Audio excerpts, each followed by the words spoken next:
மேஷராசி அன்பர்கள் வாழ்நாள் முழுதும் நீங்கள் வழிபட வேண்டிய தெய்வம் யார்? நீங்கள் ஒருவேளை மேஷராசி மேஷ லக்னமாக இருந்தீங்கன்னா உறுதியாக நீங்கள் வழிபட வேண்டிய தெய்வம் திருச்செந்தூர் முருகன். சரிங்களா? இதில் மேஷ ராசிக்கு மட்டும் எடுத்துட்டோம்னா நீங்கள் பண்ண வேண்டிய 2 தெய்வங்கள் நீங்கள் வழிபடணும்.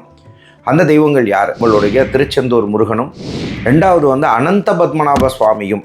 அதாவது நான் சொல்லக்கூடியதெல்லாம் திருவனந்தபுரத்தில் இருக்கக்கூடிய அனந்த பத்மநாப சுவாமியும் அரங்கநாதரோட வழிபாடுகளையும் நீங்கள் தொடர்ந்து செய்வது நிறைய நன்மைகளை உங்களுக்கு கொடுக்கும். அதே மாதிரி தொழில் சம்பந்தமான பெரிய முன்னேற்றங்கள் வருவதற்கு பார்த்திங்கன்னா ஆஞ்சநேய சுவாமியவும் கால பைரவர் வழிபாடும், குறிப்பாக இதில் சிவ தத்துவங்களாக வழிபடக்கூடிய அமைப்புகள், சிவசக்தி ஸ்வரூபமாக வழிபடக்கூடிய அமைப்புகள் அப்படிங்கும்போது இது உங்களுக்கு மிகப்பெரிய நன்மையை கொடுக்கும்.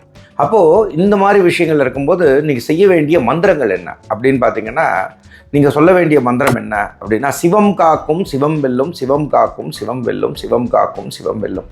அதோடு சேர்த்து முருகனோட மூல மந்திரமான ஓம் சௌம் சரவண பவ ஸ்ரீம் ஹ்ரீம் க்ளீம் க்ளௌம் சௌம் நமக. அப்போ இதை நீங்கள் வழிபாடுகளாக செஞ்சுக்கோங்க. இது பொதுவான வழிபாடுகளாக நம்ம மேஷராசிக்கு சொல்லப்படக்கூடிய நண்பர்களே.